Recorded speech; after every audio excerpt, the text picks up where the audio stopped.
On today's episode of Suite Series, where we interview C-suite executives and entrepreneurs within the commercial real estate, we are fortunate enough to have today founder of Thompson Hospitality, Warren Thompson. So, Warren, thank you for giving us some time, and welcome to Suite Series. Great, thank you. So we like to begin, the interview just telling the audience where you grew up. I know you're from Southern Virginia. You're the son of two educators. I believe your father was an algebra teacher, and your mom was a home ec teacher. And just reading up about you, it seemed that you were born with that entrepreneurial bug. So could you tell us a little bit about, growing up in, Southern Virginia and maybe some, early jobs? I know that you bought a hog business from your family. So please tell us a little bit about, how you got started. Well, thanks for having me. As you mentioned, I grew up in the rural part of Virginia, a small town called Windsor, Virginia, in the southeastern part of the state. My parents were both educators. Early on, we attended segregated schools, so that gives you a sense of my age. So every morning, my father, mother, brother, and I would all get in the same car and go to the black school. My father taught algebra, and my mother was a home economics teacher. So at the end of the day, I would either go to my father's class when I was in the first grade and learn advanced math, or go to my mother's class and learn how to cook. So I became pretty interested in food and numbers. And I decided at a very early age that I wanted to own my own business. Part of it was a result of my father telling me a story of my great-great-grandfather, who was born a slave in Virginia. He spent 30 years as a slave learning the blacksmith business. When the Emancipation Proclamation took place and he was freed, Cleve Thompson left the plantation and started his own blacksmith business, and was a very successful blacksmith in the mountains of Virginia. He lived to be 103, so Wow. he had about 73 years as a free person owning a business.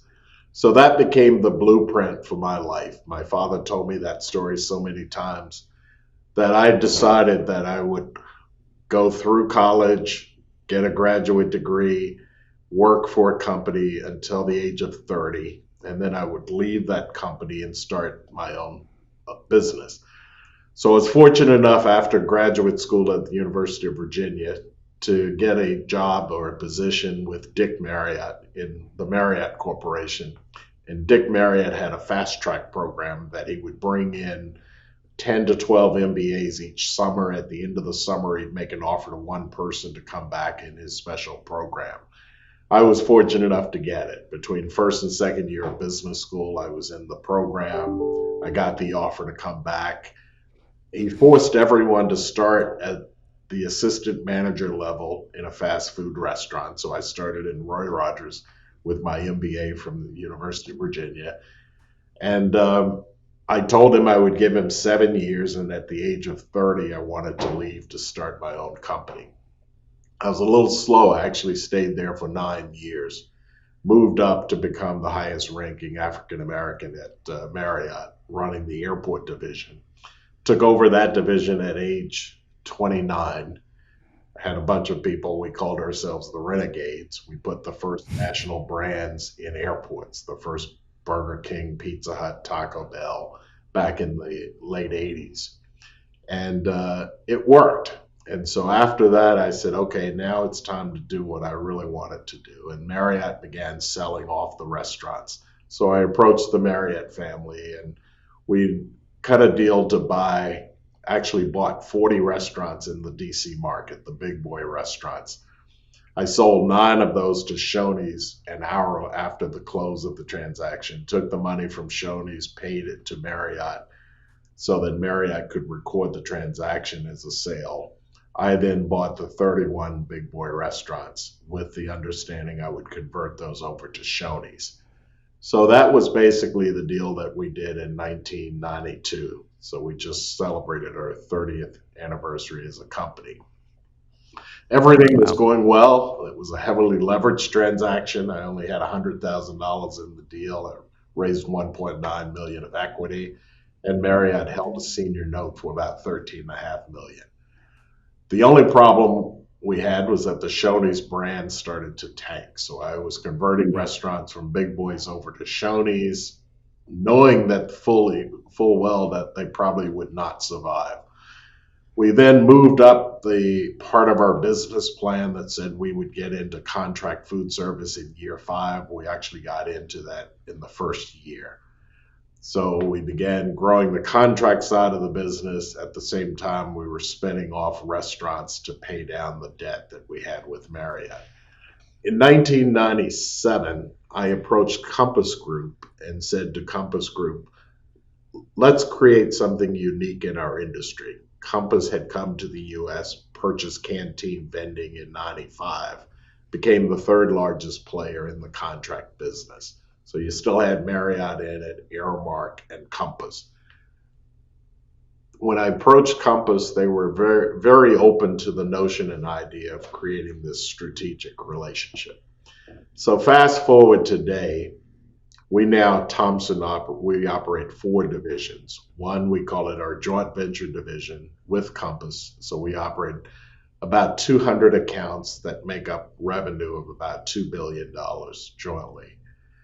Then we operate what we call our solo division. So we have about 20 accounts that we run separately from Compass, primarily historical Black colleges and universities. We have the facilities group, so we do the same thing, corporate facilities, universities, where we go in and operate janitorial, plant operations, window washing, all of the soft services. And then our 4th group is our retail restaurant group. So in that group today, we have approximately 15 brands, about 65 restaurants open today. We're growing that group at a rate of about a new restaurant every 2 weeks is our growth Wow. path. So we're actively opening, developing restaurants among the 15 brands. We're actively looking at acquisitions or strategic relationships with additional restaurant partners and groups. Our focus has been pretty much the Mid-Atlantic and South Florida. So from Maryland, DC, Virginia, down to Carolina, and then we skip down to Fort Lauderdale, Miami, Palm Beach area. Those are the focused areas at this point for retail. We are opening a high-end steakhouse out in Columbus, Ohio, sort of a one-off at this point, but it may be a market we expand as well. But that came through a partnership that didn't quite work. We're left holding it, but we're going to make it a very successful restaurant that will open by the 1st of January. So that's the company in a nutshell. Yeah, that's a great. You really painted a good picture here for, I guess, the rest of this interview, and we're gonna jump back into a lot of what you had just discussed. But can you maybe? I know family is important to you. You have a family business. Um, can you talk about just kind of maybe some of these early jobs? Like I had read, you eventually bought this hog business from from your father.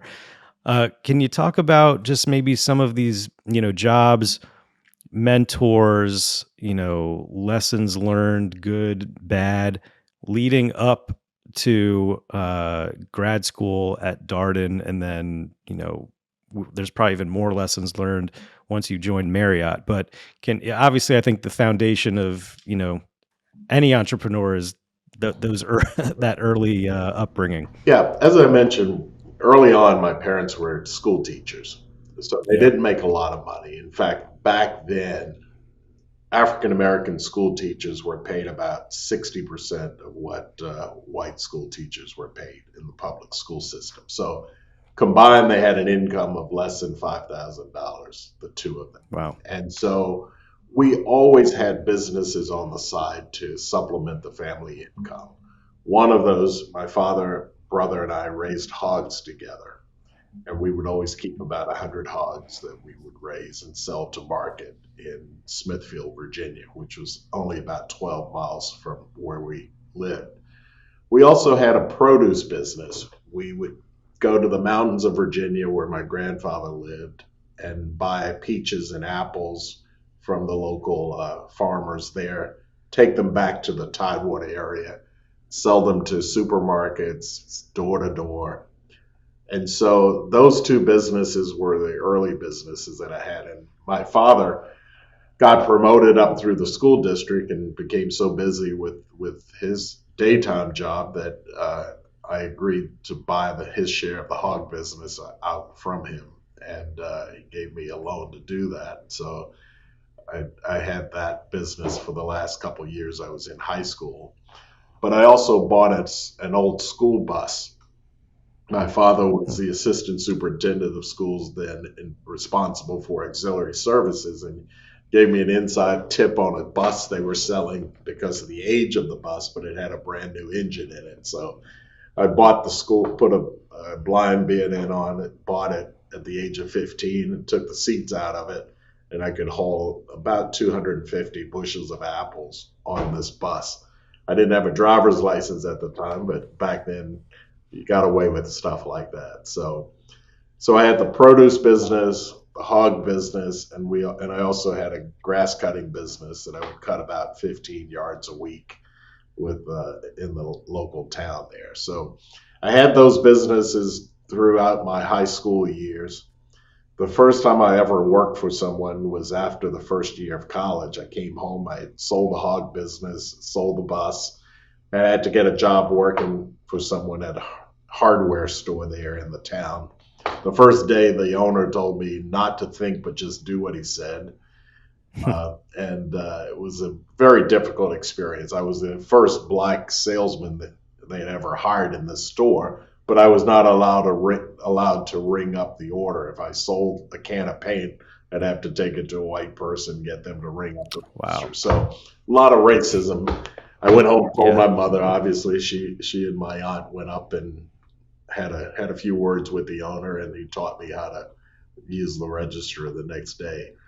But that was an interesting. It was a good experience in that it was so uncomfortable. I vowed again that day that I would have to own my own business one day and make it a very diverse company where people can succeed based on their aptitude and their ability and not anything else. So I think that early on, or when I joined Marriott, I had two very strong mentors. One was Dick Marriott, who ran the restaurant side of the business, largest shareholder. He was the younger son of the founder. So you had Bill Marriott, who was the hotel guy, and Dick Marriott, the restaurant guy. Well, when the founder passed away, Bill Marriott announced that Marriott would become a hotel-only company and sell off the restaurants. And so I knew I was going to have to make that transition either to the restaurant, hotel side of the business, or leave and start my own company. But Dick Marriott was very much a mentor. My summer internship with him gave it to me two lines. We've got a distribution center system. Figure out how to make it better. That was my summer internship. And at the end of that summer, I recommended that they basically change their whole delivery program to utilize carts, which made the trucks more a quick, faster turnaround, more efficient, labor able to get the product off the truck into the walk-ins a lot faster, cooler, protection of quality. But a significant amount of investment had to be made because you could get less product on the truck using carts as opposed to pallets. So they ended up with a major capital investment in the distribution center system.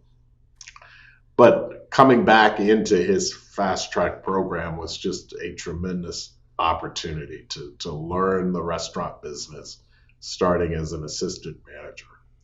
I held over 9 positions during the course of my time there at Marriott, from operations to real estate to special projects to back into operations, and ultimately running a pretty big chunk of the business in the airports.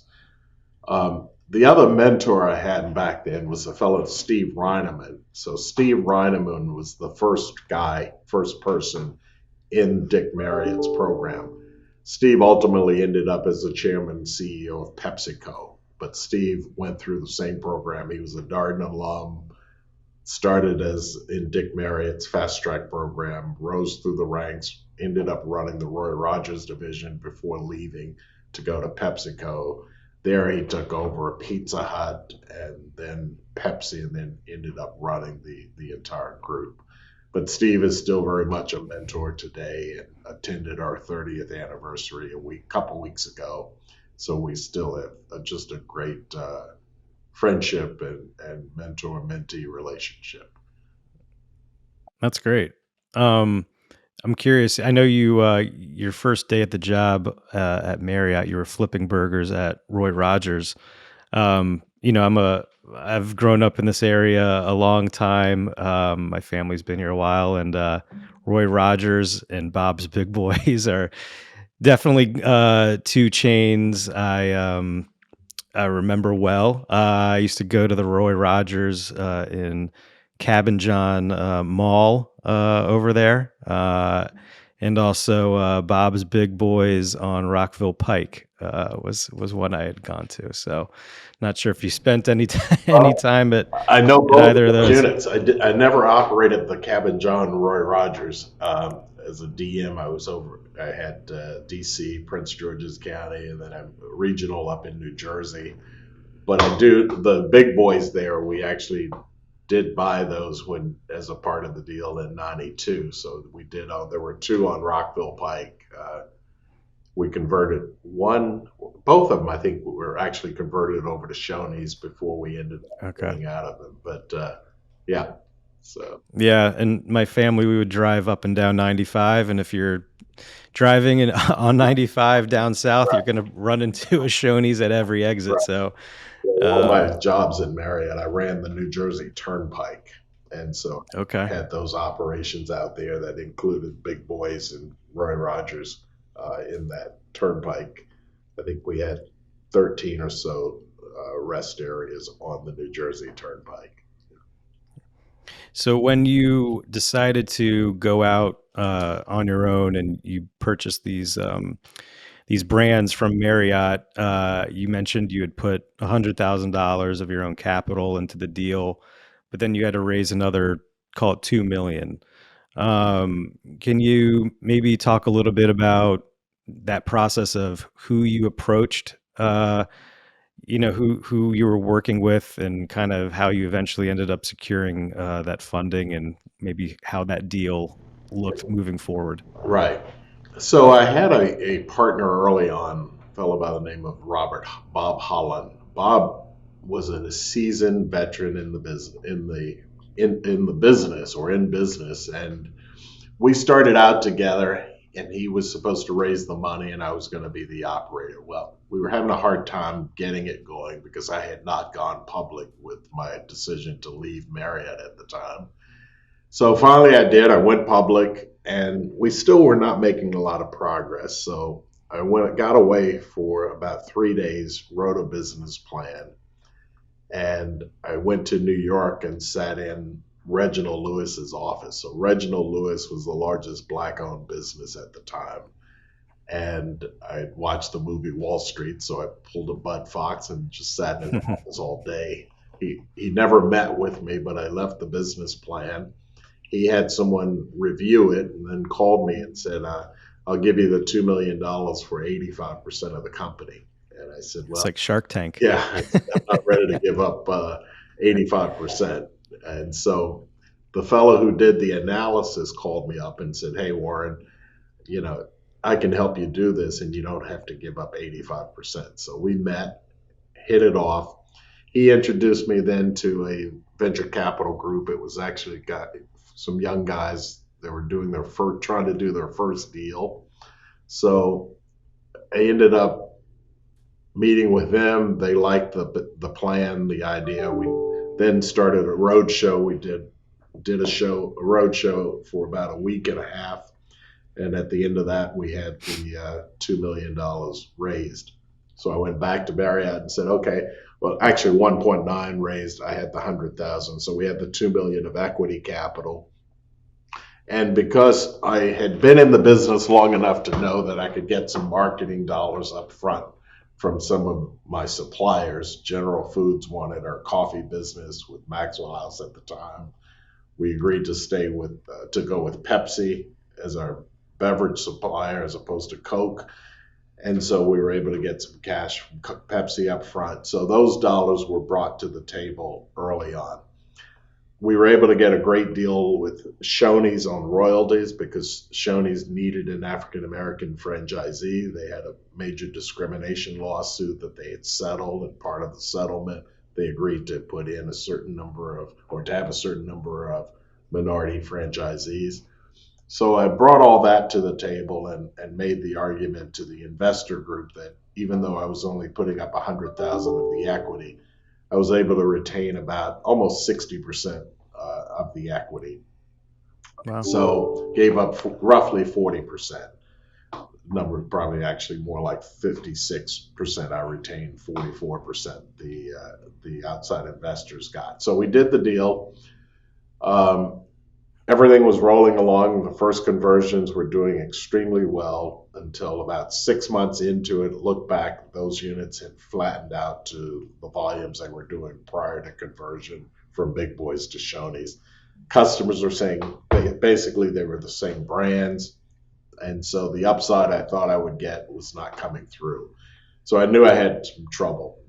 This Yep. 6 months into it, my father passed away, who was my great closest friend and ally. So I began to doubt whether I could do this. That's when I went away, came back, said to the team, we're now going to moving into contract food service. We're going to do it a lot faster. So we started getting into contract food service, selling off the unprofitable restaurants to pay down the debt. About 5 years into it, when I did the deal with Compass, I also then went back to my investors and bought out the 44% for about $1.5 million, so a discount off the $1.9 million.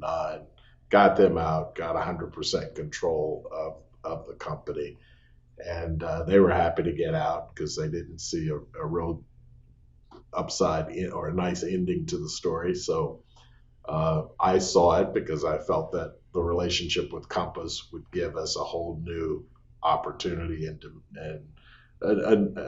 just a much better growth path, which it has. And so that part worked out. So fast forward today, we're 30 years in business, 25 years in the Compass relationship, and that has just been a tremendous. I think it's best in class in our industry, and the same model has been used now in other industries as well.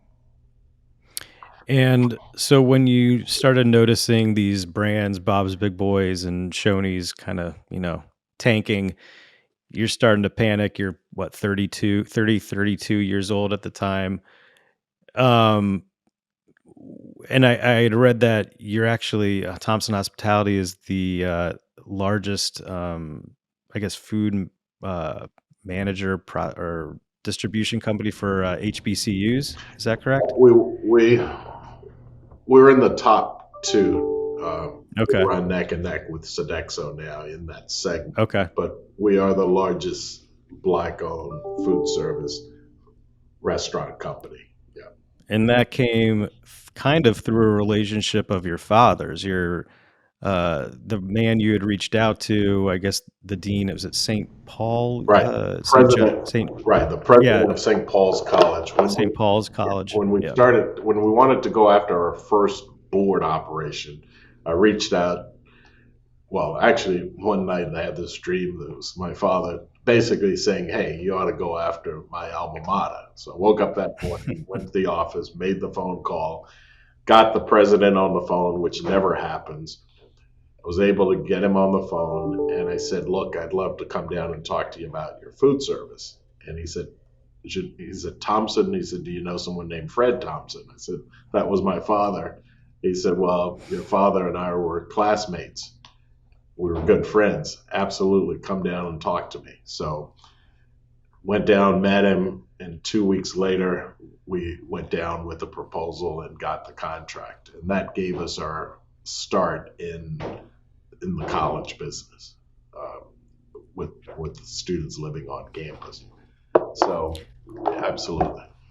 So, now that this has been your own company, what, 20, 30 years, you just came up on your 30-year anniversary.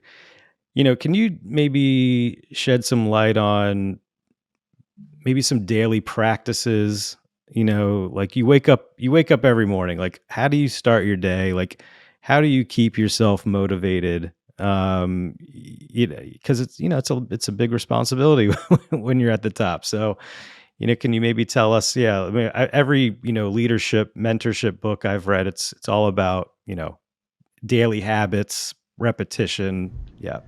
Yeah, my answer has changed dramatically recently. I now have a two-year old daughter, and so when I wake up now, the first thing I do, well, this morning as an example, I work out, then I go Hmm. have breakfast with her. What time are you getting I up in the usually get morning? up around 5:30, Okay. work out, and then we usually have breakfast around 6:30.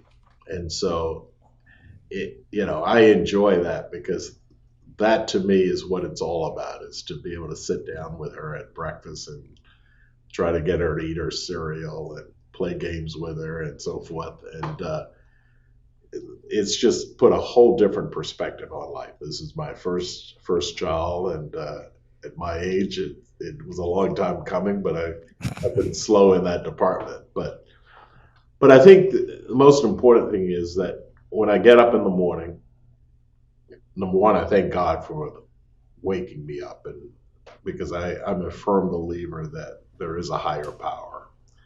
And then I'll try to work out or do something that allows me to kind of center myself. And then I head to the office and I shoot to get in the office at the latest by 7:15. And so that's how I start the day.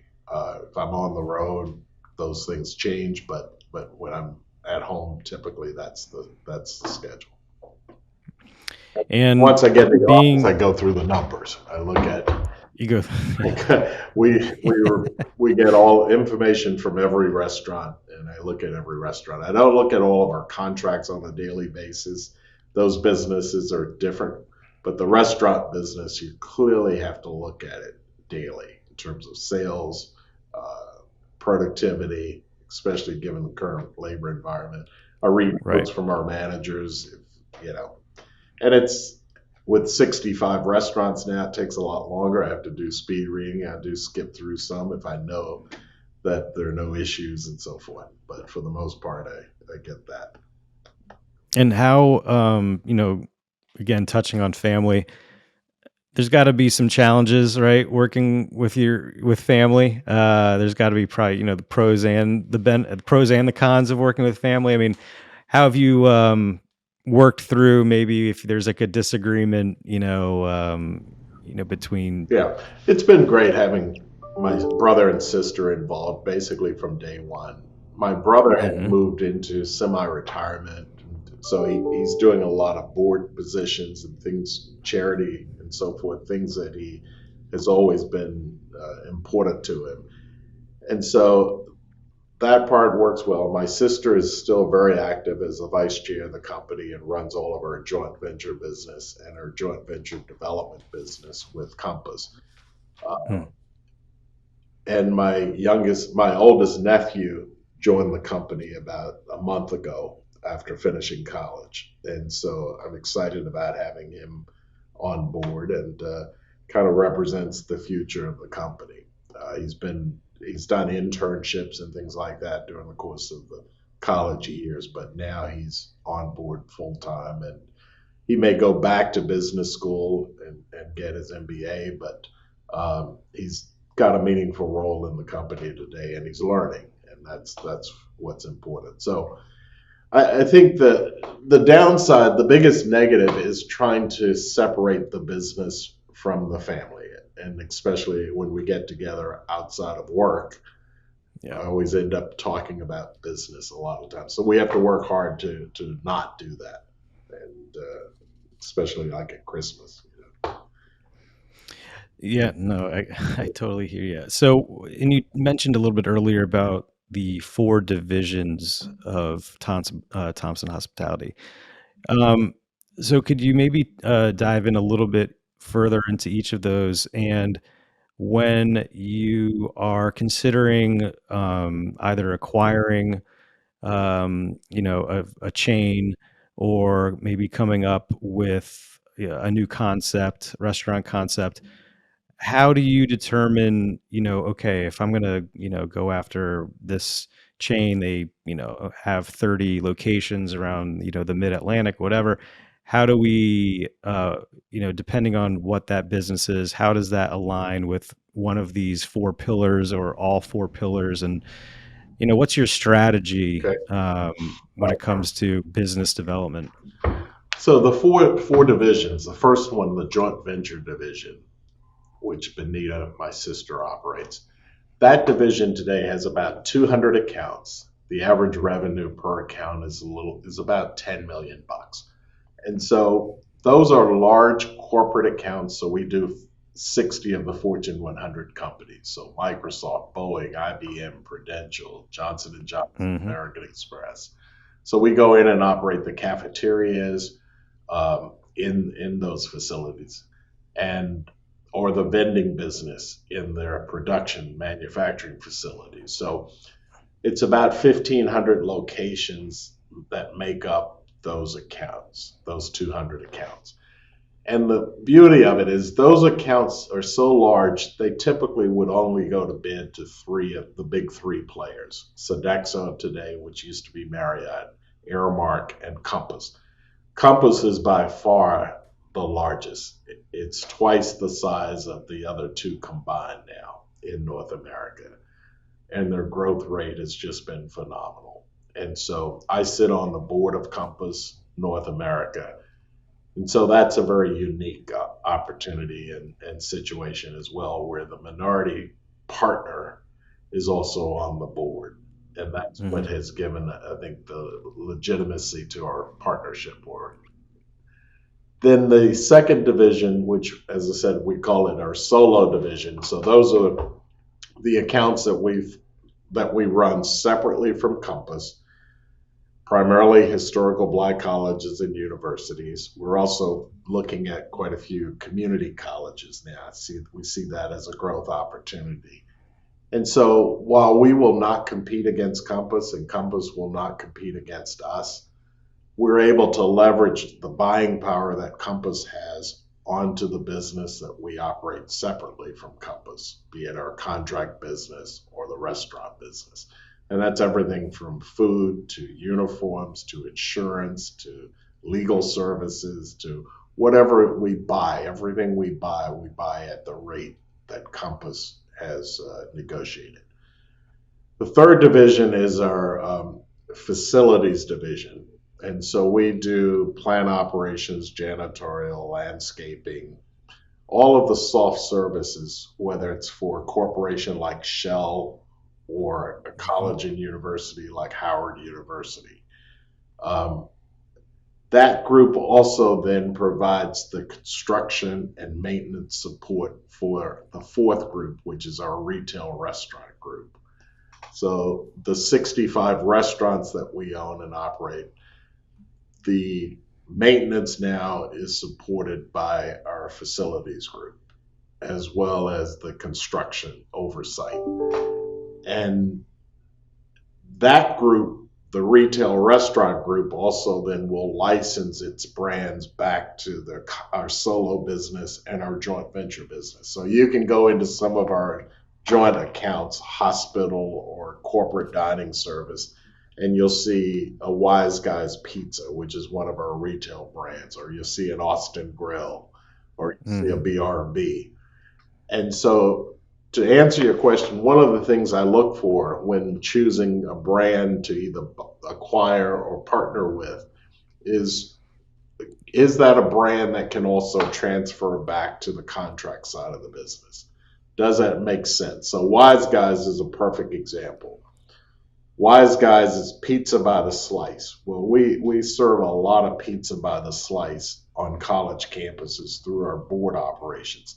So now we're able to put that brand into our board operations. And the royalties that we charge are a lot less because we own the brand and so forth. So it makes it economically feasible to offer a branded product in a board operation that's included in the overall meal board pricing structure. So the other thing we look for in brands, we look at productivity and labor efficiency. So productivity from a revenue per square foot. We Mm-hmm. will not touch a brand today unless it can do $1,000 a foot. We look at least $120 a man hour. So we look at those kind of things because, with labor cost increasing at the rate it's increasing, and you have to squeeze out more efficiencies somewhere. We can't pass through all of the inflation from a pricing perspective. So we're looking at it saying, okay, we need to now move to more labor efficient brands and deals. And so that's where looking at revenue per man hour and labor efficiency. In the past, we could say, okay, we can do well at $80 a man hour. But now with the increased cost of labor and benefits and so forth, we've gone up to about 120 as the objective there. And so I guess this kind of is a good segue into talking about some real estate. So the majority of your portfolio, is it leased? Like, do you own Right. real estate? No, the only things we own our office building and we own a hotel behind it, Homewood Okay. Suites.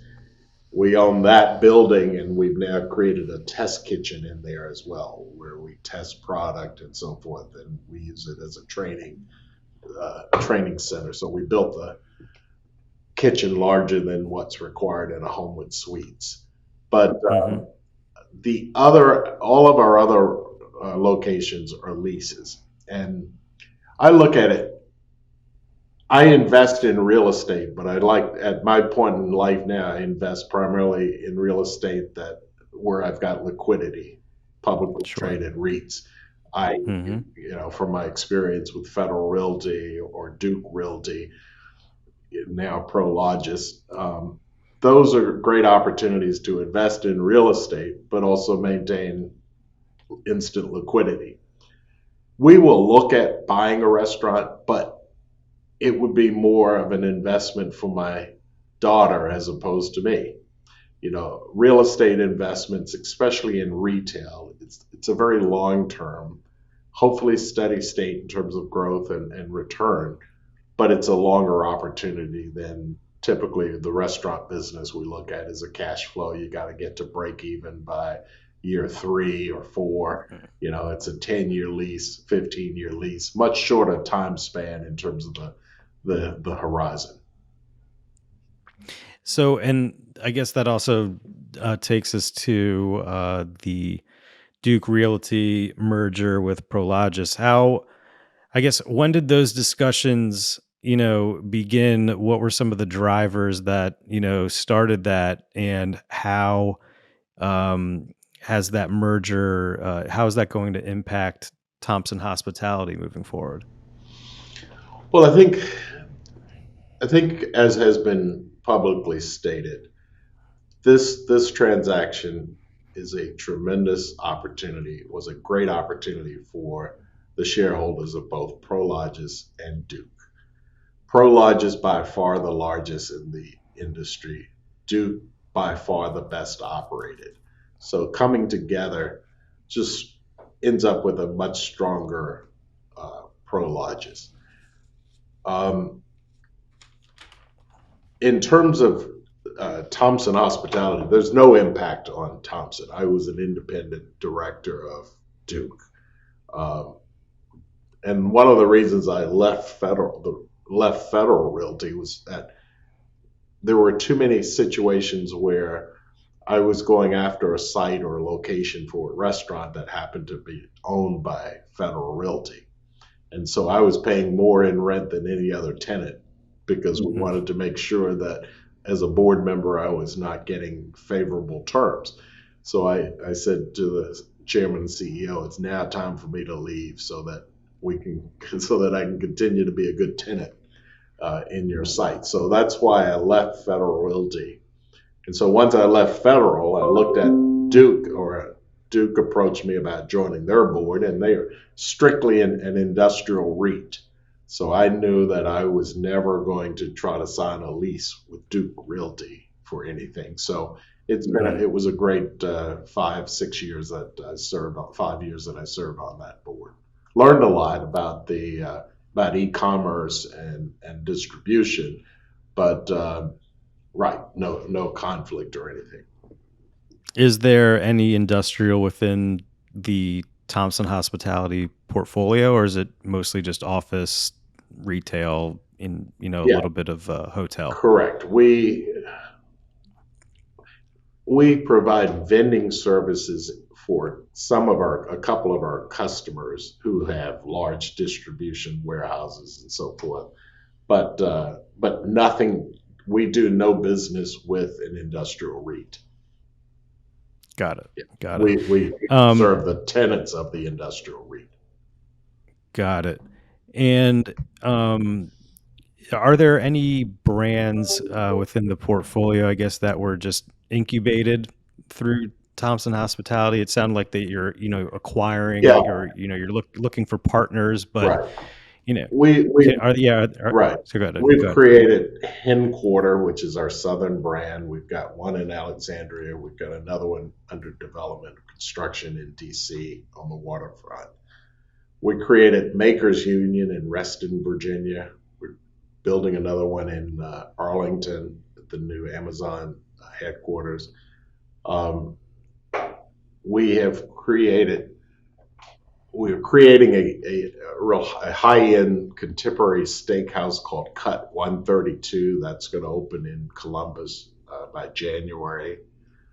Um, so there are brands, BRB, which is our moderately priced burger brand. We created that in-house. There's one at Dulles Airport, but we're introducing one in Silver Spring in conjunction with Willie T's, which is our seafood shack. Um, so in on Georgia Avenue in Silver Spring, in probably 2 weeks, we'll open a combination Willie T's / BRB, which Hmm. so we'll offer a burger brand and a seafood shack combo. But both of those were brands created within in Thompson. Wise Guys we purchased, Big Buns we purchased, Milk and Honey we acquired from founders. Uh, so Austin Grill, as you know, we purchased. Yep. Matchbox was an acquisition. So, um, but we do have a healthy combination. The Delegate is a brand we created in house to go into the hotel there in DC next to And the are these brands that you're coming up with, or yeah. is there someone responsible that like comes to you and like, hey, I've got this idea for Makers Willie, Union. Connie Collins, one of our executives, created. Willie T's is named for my grandfather. I came up with that. BRB was a collective effort. The Delegate, I came up with that. I said, it's a hotel. I've invested in the hotel as an individual, and we wanted to do the restaurant. The lead partner had someone else. They pulled the plug in 4 weeks before the place was supposed to open. So we created the Delegate, and now we've merged that. We're operating Milk and Honey in there as well. So if you go into the Delegate, you can also get the Milk and Honey menu for breakfast and brunch. Hen Quarter, we created it internally as a collaboration. So many of the brands, we American Tap Room, we bought that brand 15 years ago. in Reston. We revived it now in Charlottesville as a partnership with Ralph Sampson. So it's called Ralph Sampson's American Tap Room. We also created the Ridley in Charlottesville, named for the first African American to graduate from the University of Virginia. Turns out he was also the dean of the education program at Virginia State, where both my parents got degrees. So I believe they studied under Dr. Ridley. But because I went to the University of Virginia to serve on the board, I wanted to put a restaurant there that could commemorate uh, the life of someone like Dr. Walter Ridley. So it's right in the central part of the university there in Charlottesville. Uh, so we try to come up with restaurants that will, or brands that will have a story behind them or a connection to the community. So Ralph Sampson and I graduated from UVA the same year. He was finishing undergrad when I was finishing grad school. We knew each other back then. We reconnected about a year and a half ago. And I said, hey, let's open a restaurant together. He lives in Charlottesville. It's a celebrity still there in Charlottesville. And it's been a great partnership. We've got a prominent site. You can walk to the arena and most of the athletic venues the from Ralph Sampson's American Tap Room there. So, And so uh, DE&I, it's a very important topic. I'd say every commercial real estate firm, it's really top of mind. How do we become more inclusive?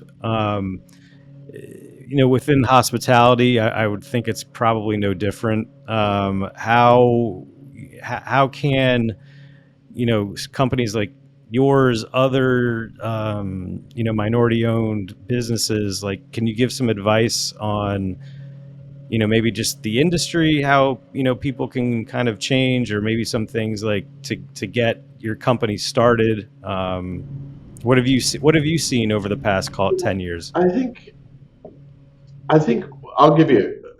Our company has never had a diversity and inclusion program.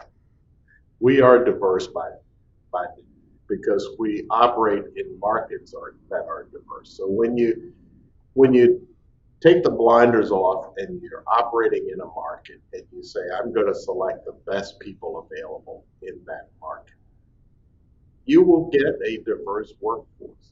It's when you start to say, okay, they have to have there has to be the right fit. They have to be, when you start doing that, that's when you end up with a monolithic type of employee base or leadership base. So when I look around my executive team at the table, I mean, we probably have 12 executives, and they represent probably 8 different ethnic groups. And I didn't put together a plan and say, okay, I have to have someone from Asia, someone from Jamaica, someone from, you know, Iran, I didn't say, I said, I need the best CFO. And Ali happens to be from Iran. He's been our CFO for almost 20 years, and I'd put him up against anybody in the industry. Uh, and so, you know, that's how we run our company. And I think we're fortunate because we're so diverse at the executive level.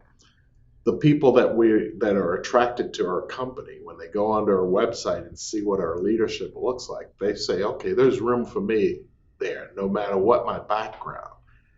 And so we end up with a very diverse mid-level management team and a very diverse entry-level management team. So when we recently had our 30th anniversary a week or so ago, we had about 350 people in attendance. And when I looked at the audience, it's what America will be one day. And I've always said that. We have always been a leader in what the country will ultimately get to. May not happen in my lifetime, but at some point, America will start to bring down the curtain of racism and start to accept people for who they are and what they can bring to the table. Yeah. No, those are all powerful things. Yeah, no, you're exactly right. So I do want to ask, what is on the horizon for Thompson Hospitality? I mean, you've mentioned you've got this steakhouse coming out in Columbus, expanding in some other areas. What are you looking forward towards in the future? We will continue to grow our joint venture business. We had our best year ever this past 12 months running. Um, so our customers, large corporations, hospitals, K through 12 school districts, universities, look for what it is that we're offering. The partnership between a global player, which has maximum purchasing power and efficiency, as well as a minority firm who can partner equally and carry our share of the financial obligation. So, one of the things I wanted to really mention is our partnership is real. When we lose money in an account, I fund my share of the losses. When there's an investment in an account, I fund my share of the investment in that joint venture. And so that's important. So we will continue to drive that program into the future. I think that on the restaurant side, we will continue to look for brands. We have 15 today. I think by the end of next year, we'll have that up to about 20. I would assume through either acquisition and or developing. We're developing a brand right now called Wise Bowl. That'll be a complementary brand to Wise Guys. So we have Wise Guys Pizza, and then right next door we'll put Wise Bowl, which will be a healthier option, healthier, not requiring hoods and ventilation, but salads, acai bowls, and so forth. And I think those brands together will work well. Um, we'll do the first one in our Chinatown Is location. it the Third and Mass, Yeah, the wise guy down there? right next to it is where we're going to do the Wise Bowl. And the founder of Wise Guys is still an equity participant in the business, and it was his brand, his vision to create Wise Bowl. So we're excited about that. I think that our strategy is to continue to concentrate on a couple, 2 to 3 markets. I believe the Mid Atlantic market has such an opportunity. We could have 200 restaurants in the Mid Atlantic, and as long as we have enough brands to have them complement one another. And my goal is to put restaurants close to each other so that a district manager can go to all of her restaurants without ever getting in a car, or a service person can service multiple restaurants without having to move the truck. So we're creating a lot of efficiency. So rarely will we ever go into a development now and do only one restaurant. We'll put 2, 3, 4, 5 in that same shopping center or that same couple blocks. So if you look at Arlington, for example, we've got a Matchbox there at Pentagon City. One block down, we've got Wise Guys. One block over, we're putting Makers Union. We're looking for a place to put a Big Buns or burger brand. We're looking for a place to put a Wise Bowl. So we want to, really have multiple restaurants within the same block. It gives us efficiency from a marketing perspective. We can ultimately end up with a loyalty card where customers can visit any and all of our restaurants in the market, accumulate points that they can obviously use in any of the restaurants. Got it. So, Well, I this is going to be the final three questions of the interview, and no, this has really been insightful. So again, I do thank you for your time. So if you could, if you had to choose only one of the restaurants within the Thompson Hospitality brand to have your last meal, who, a which restaurant are you going to? And then I lead that follow-up question with, if you could have three guests from any point of history, dead or alive, who is at that table with you? okay, well, let's see. So I'm going to make piss off some people in the company. I think if I pick one restaurant, I would probably answer that and say my favorite restaurant is the one that's not built yet. Okay. So we're already developing Cut 132. I believe is going to be a spectacular restaurant. The Uh-huh. fellow who is developing that brand for us has a tremendous amount of experience at developing restaurants and in particular steakhouses. So I'm actively looking for a second location for that brand that will come to the DC market because Columbus is Okay. a bit far to go there for brunch after church every Sunday. Today Mhm. we go to my family and I will go to Makers Union at least 3 times a month. And so because it's a couple miles from the house. So that's one of my favorites. Uh, in terms of people that I would have join at dinner, the first one would be Reginald Lewis. I never met Reginald Lewis face to face. I've read his books, I've listened to him speak. He was the guy that wanted 85% of the company, but I studied him so much and would love to have had an opportunity to get to know him face to face. He died at a very early age. Second person would be Earl Graves. Earl Graves was the founder of Black Enterprise Magazine. He was someone I knew quite well. He was a mentor, but he paved the way for Black business as well. And then the third person I had breakfast with a week and a half ago, Steve Reineman, the day after our 30th anniversary. He and I spent about 3.5 hours together at breakfast. And this is a fellow who went through the same program I went through, who brought me into Marriott, who ended up running PepsiCo.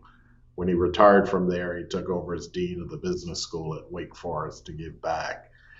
Steve is one of those people that I every time I sit with him, I learn so much. And we talked about everything from politics to family to business to just so those would be three. I think I wouldn't put anyone in this category with the fourth one that I'll give you, and that would be my father. If I always say I would go back tomorrow and flip burgers at McDonald's if I could have one day with him. um, he and I were, I mean, we did everything together. We fished together, we hunted Mhm. together. We never shot anything, but we spent a lot of time sitting in the woods. And, you know, it's been 30 years now that I lost him. But every day I think about him and I reflect on things that he taught me. And I would Yeah. love to have one more meal with him. So, Good answers. And the final question, if you weren't in the hospitality business, is there some sort of other dream job that you would have pursued? sure, every restaurant guy wants to come back as a landlord. Okay. Landlords collect rent, do nothing, hassle you all the time. So, but Cushman wouldn't do that, right? No, no, no, no. That's the conversation after the interview. Yeah. I think That's hilarious. you know I love what I do. I do what I do every morning. I get up excited about work. I never leave it totally, good or bad. I'm always thinking about it. So I couldn't imagine doing anything else at this point. And so, Yeah. I've been an investor in real estate. I've done some hotel deals and so forth, and all of that's great. But at the end of the day, when I'm working with the people in our company and I'm watching the growth, like a young lady who runs runs a big chunk of our operations on the solo contracts, runs all of our college and university business. She started in this company as a dishwasher, could Oh, barely wow. speak English, and now she runs 20 colleges and universities. And to see the growth of individuals like that over the last 20, 25 years is just, there's nothing like it. And so my sister, the same thing. We were talking about it. I was talking about it with some people at the anniversary event. When she started with the company, she's an English major from UVA, didn't know what a P&L was. And now she could run circles around people in business development in our industry or operations. And I made her start at the bottom. She started as an assistant manager in Shoney's, and so worked her Yeah. way up. And that caused some problems the first Thanksgiving, but we got through it. Well, I think that, tenure of many of your employees only speaks to the leadership, right? I think if people are sticking around at a job for that long, that's because they enjoy being there, and you're a big part of that. So that's great. That's great to hear. And if you like what you've heard and want to discuss your office space needs, please connect with me on LinkedIn, which is Matthew S. Goldberg on LinkedIn, and schedule a meeting through my Calendly link. Produced by Heartcast Media.